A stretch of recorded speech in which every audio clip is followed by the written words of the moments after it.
My name is Michael Gibson. I am running for Bonita Springs City Council, District 5.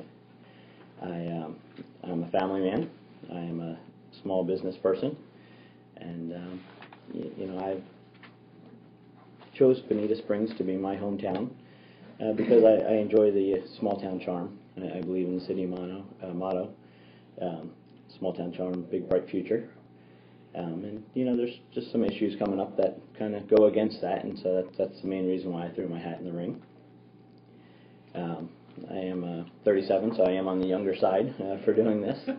But the main thing is I feel I bring a different perspective to the table. Being younger, I'm raising 2 young children, but at the same time I have my family member, my mom and dad are nearing retirement age, so they're also here in Bonita, and so I see things from basically all views. Platform is I am a small business person. I run 2 businesses on Old 41, so every couple of years it's always rehashed that they want to do something with Old 41, revitalization, and I feel because I work there and personally my family's working on doing that. We just opened our 2nd business there, and so we're trying to bring more business to downtown 41, and I think I can help out with that. You have a bicycle shop, and yes, I manage the bicycle shop, and we just opened up a bait and tackle shop right next door. And this summer we're hoping to open a coffee shop also. I'm active in my son's school. He attends a charter school in town, Bonita Springs Prep and Fitness. I'm the treasurer for the PTO. And besides work, family, and school, that I've decided I can come up with enough time in there to help out and be on the city council also. So, Mike, how best do you feel that you can effectuate the needed change as a member of the council? Well, the overall, anything I look at, it's going to have to abide by the small town charm, big bright future. I mean, if we lose Bonita's small town charm, that's our main asset that we have going for us. So I will be looking at everything from that vantage point, but I am a representative of District 5, and so I'm going to do whatever is best for my constituents. But not only just the constituents, I have to look at the overall bigger picture, and that's Bonita as a whole. Because even though we're not at large voting, I still will represent all of Bonita, but mainly District 5. The other question, there's been a lot of talk about frustration more about the year after year, decade after decade, talk about the revitalization of Old 41. How do you think that you work there, you live, this is your home base, how do you feel you can effectuate change? What needs to be done, and how can you make that happen? Well, the big thing is, with business, they look to see if there's enough population there, enough people to attract a business. Because if you don't have the people there, business isn't going to stay open. The whole thing, though, the city's working right now with the county to redo the stormwater drainage systems and redo the sidewalks and kind of help out with the parking situation down there. I know they're looking at maybe off-street parking. But just opening a business, a new business recently, we've seen kind of some of the regulations you have to jump through. So definitely cutting back on some of that red tape would help get new businesses there sooner. But overall, the new stormwater drainage system is going to help because we looked into doing an addition to our building, and one of those requirements was what's going to happen with the runoff from the roof of the addition. And we were lucky enough when they redid the park there, they allotted us a drain so that way we can tie into the stormwater in the parking lot there. Can you think of examples, examples of the red tape that could be done away with that you've encountered? Well, one of the big things that sticks out in my head was the sign ordinance. When we were opening, we took a look at the current sign regulations, and we had a sign built up for that purpose. But then when we submitted our application, but we were told that they weren't taking any applications because they were going to change the sign ordinances. And, we feel that's kind of a detriment to business. You have rules in place, and you should abide by them until you change to the new rules. But one of the main assets, though, of Bonita is you can do all the permitting in town now instead of having to run up to Fort Myers. So they are helping in some ways, and there's more work to be done. And part of drawing more people to downtown Bonita, we just had the art fair there. Brought in a lot of new customers into the area. We struggled a lot with it because with the road closure for 3 days, it drastically affected our business. We were way down for those days. We will see some new customers because of that, but I think the town needs to take a look at better handling situations like that. I don't believe the road should be closed for nearly every event going on there, or even that event. There's workaround ways. I know there's 2 more of those art festivals coming up, and I hope we can get that fixed. Let me ask you, without being negative, I hope. There's some people who would look at you as being the ideal kind of person who would bring insights and personal experience to downtown and say, this is what we needed. Somebody else also might be watching your votes to make sure that you didn't vote to benefit yourself. Have a conflict of interest, perhaps. What could you do to avoid and keep the public assured that you kept the public's interest first? Well, having a business there, I am there at least 6 days a week, very visible. The public can come see me at any time, so I will be held accountable. So there is no hiding. Okay. And like you said, there's sometimes something might be best for my business, but it might not be best for Bonita as a whole.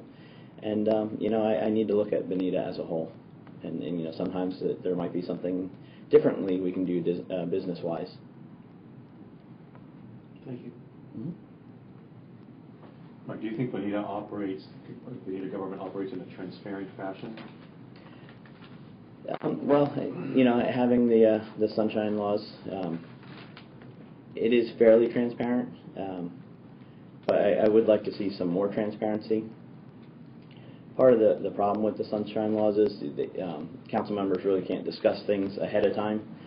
So it has to come out in the meeting, and there's time constraints, and nobody wants to be seen as taking up too much time up there. I kind of wonder if there'd be a way to do like some kind of online message board where they could chat amongst themselves, but it's in the full view of the public. And then there's also the city manager's office, and there's a lot going on, and I understand not everything can be out in the open because some things you got to keep quiet until it goes forward because you don't want to affect the outcome negatively. What do you mean? Well, I mean, if you're looking at if the city's looking at purchasing some land for, you don't want that getting out ahead of time because somebody might go and buy it and then, try to run up the price on you or outbid you for it. Okay. How long have you lived in Bonita Springs? Well, I originally moved down in 1994, but I had been coming to Bonita since the early to mid-'80s. My grandparents moved down, and we spent every vacation down here. When I came down in 94, it was my senior year of high school. I moved midstream there. I did graduate from Estero High School. But then I did go away to college to the University of Florida, and I had an opportunity to go into management with public supermarkets. So I did spend some time up in the Ocala area before retiring from Publix and coming back down here to take over the family business in 2003.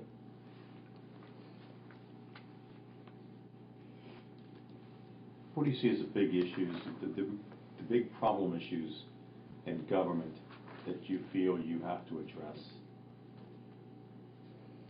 Problems with government, or just problems coming up in Bonita that the government has to affect? Good question. Well, problems coming up in Bonita that you feel that the council needs to address, that you would want to address.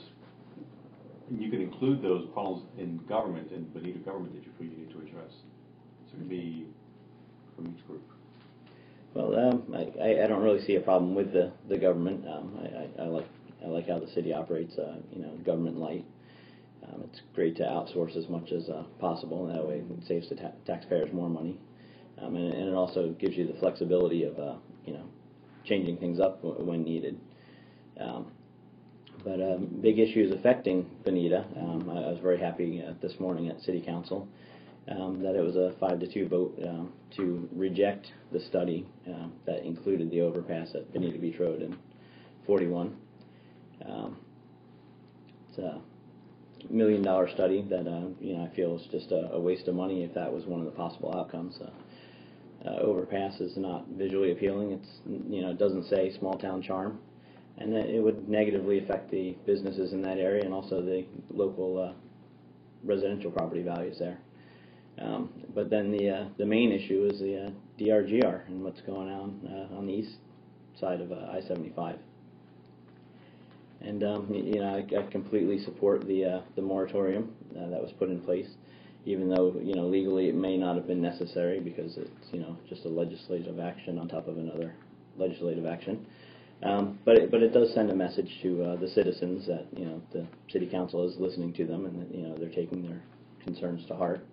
But it also quells more developers from putting in comp plan amendment changes, requesting that, because they would have just been keep putting that in, and it just keeps coming up in front of city council, and it takes away from other work that could be done. What about beyond the moratorium? Well, I look forward to seeing what solutions the Water Task Force comes up with. Right now it's a 1 unit and 10 acres. Right. There may be some room for change there. I look forward to seeing what they recommend. But if there is, I feel that any development out there would need to be a sensible development, and you need to tie to that any improvements that need to be made in the area to combat the flooding and our well field protection, but also the infrastructure out there. The roads will definitely need to be brought up to speed to handle the extra people. And there already is. There's 3 more communities planned to go up out there, right, just outside of the DRGR. Right. So we need to look at. I think I know one's like 1,500 homes, and they just started blasting to make the lakes for that out there right now. So there are more people coming to that area, and we need to look at that too. Do you support that? More development out there? Well, the development's on the books right now, so there's no stopping what's already going to go up out there. The 3 new ones. But like I said, in the DRGR, it comes down to what the Water Task Force comes up with. If they say that there is room for some more development out there, then that's something we could take a look at. And would you support, if they come back and say, hypothetically, of course, we know this, yeah, there's more, we can go ahead if we want to approve more development. Would you be in favor of more development?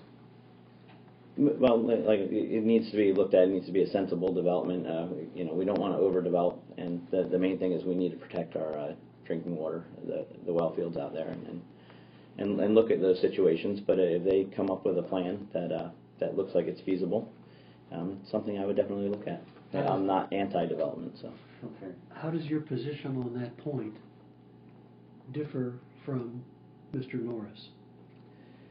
Well, going back a month or two at the city council meeting when the moratorium was first brought up, Mr. Norris was very vocal about being against the moratorium, and it was my view then that he looked like he was ready to do development out there. He was ready to go forward with the plan for the mine.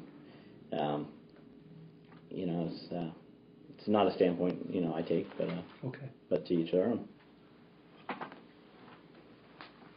Your thoughts, feelings concerning the annexation points within Pelican, from example to Bonita. Does Bonita need to take on those additional residents? Well, it's Pelican Landing. It is a community, and right now they are divided. Some of them are in Bonita, some are in unincorporated Lee County, and I feel it should be left up to their citizens to vote on it, and if they want to become a part of Bonita, then that's great, and I'll gladly support them in that. Bonita, as it is now, I know we're with the current comp plan, we have room for growth up to around 100,000 residents, and I believe we're only about half of that now. So in the existing areas that we already have, we do have room for that growth, and we can handle more population. And it's not like we're adding that population; they're already there. It's they're just not in our borders. Do you have a preference for how the Estero incorporation issue plays out? I don't really have a preference. You know, if they want to become a city, it's their choice. I hope they look long and hard at the issues there. You know, because it's not an easy thing to do. There are going to be some expenses there. You know, they may be better off staying unincorporated. I know they feel the need to push this because they think that Bonita's going to keep sniping off little areas of Estero. But you know, if you look at the overall bigger picture, like if you look at Orlando area, there's a lot of the smaller towns there are joining in Orlando because they see the benefits of being part of a bigger, you know, organization and not having all the expenses in their small towns. So, you know, it's something they should look at. But if that's what they want to do, I fully support it.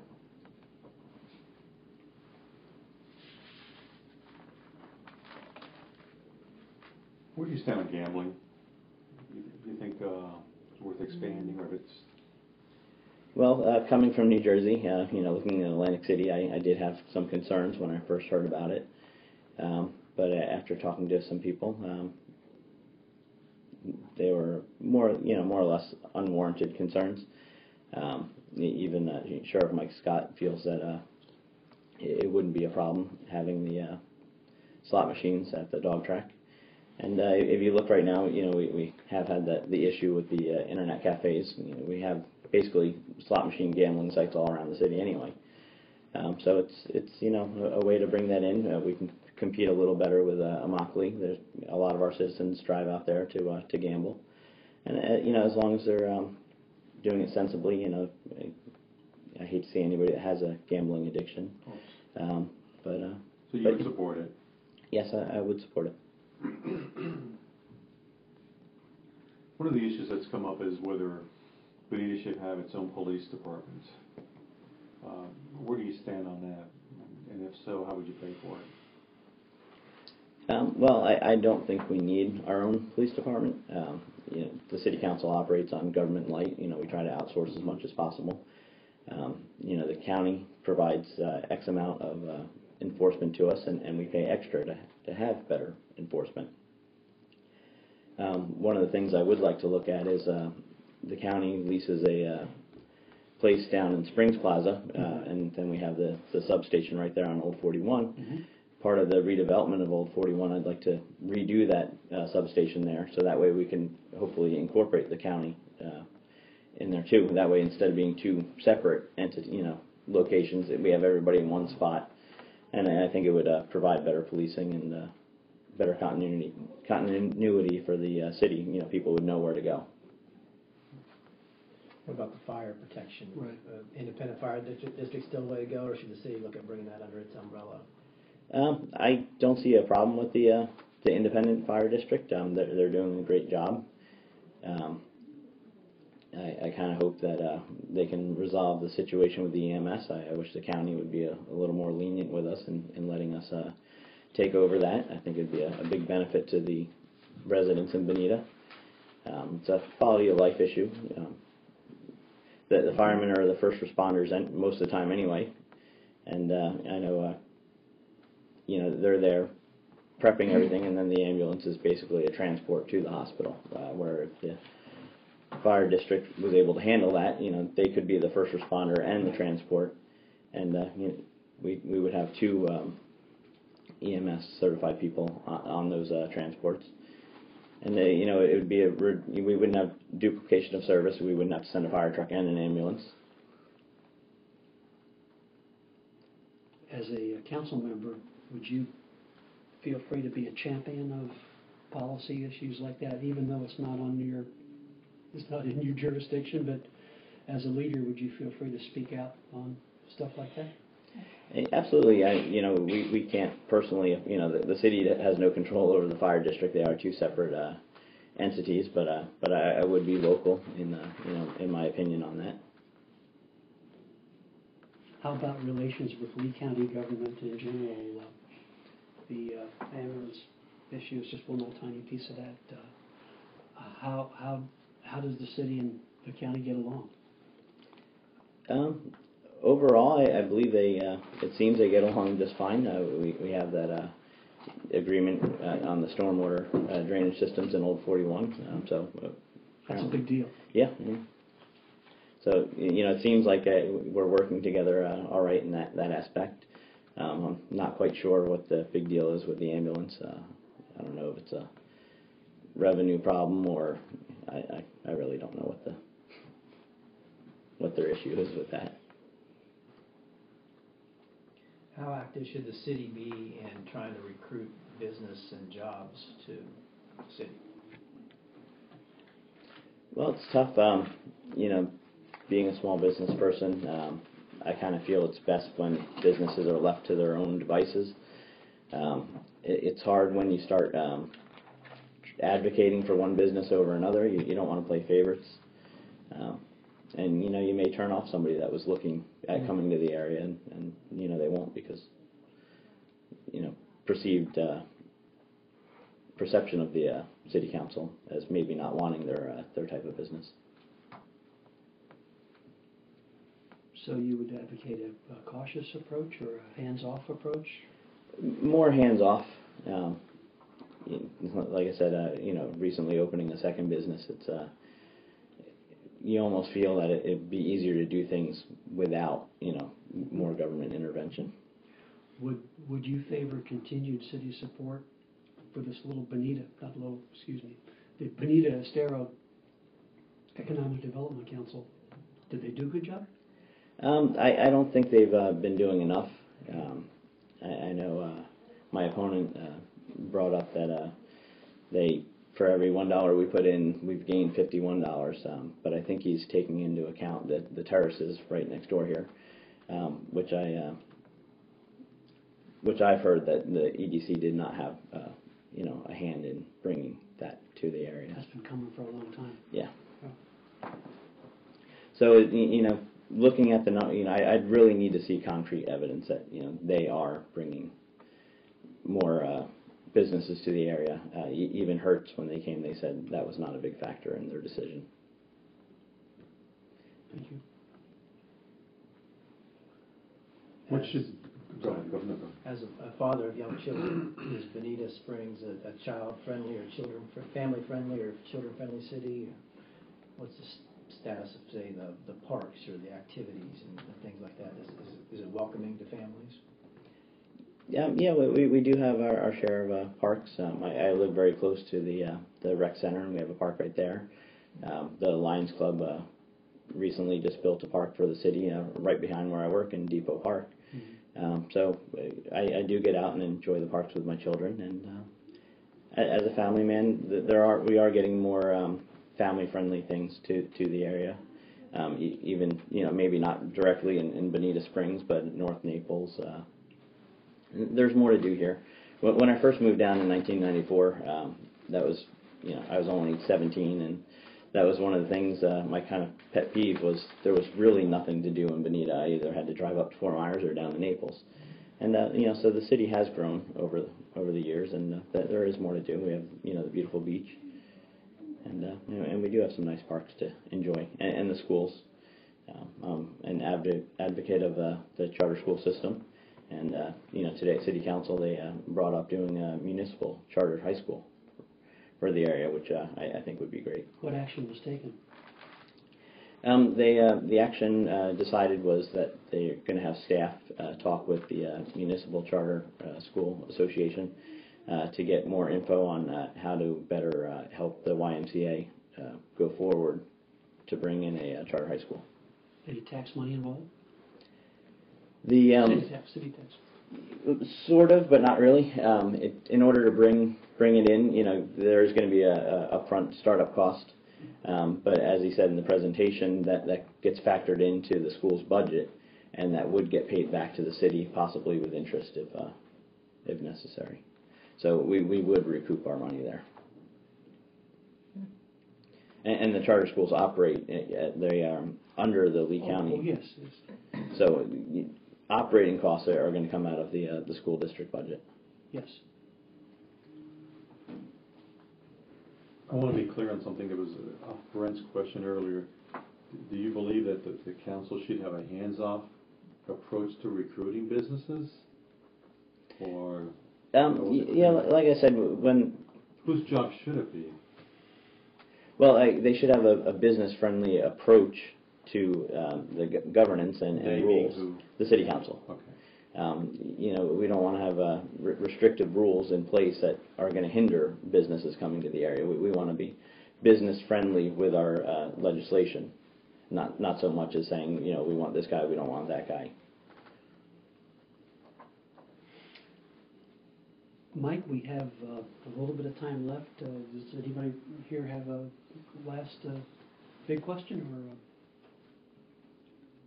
would you like to have the last word? Ellie, how do you... It's, again, question I've asked, which is, you know, you have to, if you had the opportunity to talk to one person to convince them to vote for you, what would you say to them? What makes you stand out to be the new councilman? Well, I feel it's because I believe in Bonita. I chose Bonita to be my new hometown. I'm raising my family here.